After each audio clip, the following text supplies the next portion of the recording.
కవిత ఢిల్లీలో జైల్లో ఉన్నప్పుడు నువ్వు ఢిల్లీకి వచ్చి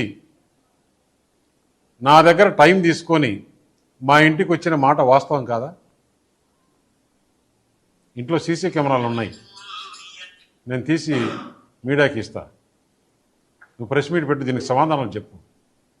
మా ఇంటికి వచ్చి ఏం మాట్లాడినారు? మేము చేసిన అవినీతి అన్నీ కూడా ఈడీ సిబిఐ రాకుండా, లేకుంటే కవితను బయటికి వదిలేదానికి ఏర్పాటు చేయండి. మేము బీఆర్ఎస్ పార్టీ దేనికైనా సిద్ధం. మేము బీజేపీలో మెర్జ్ చేయాలన్నా కానీ, బీజేపీతో అలయన్స్ పెట్టుకోవాలన్నా కానీ దేనికైనా సిద్ధం. అంటే నేను తీసుకునే నిర్ణయం కాదు, పెద్దలతో మాట్లాడి చెప్పాలని.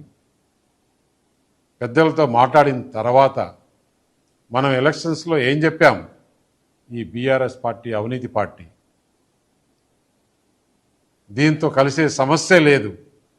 అయినా కూడా బీఆర్ఎస్ పని అయిపోయింది. పార్లమెంట్లో ఒక సీట్ రాలేదు, గవర్నమెంట్ లేదు, ప్రజలు వాళ్ళని చీకొట్టారు.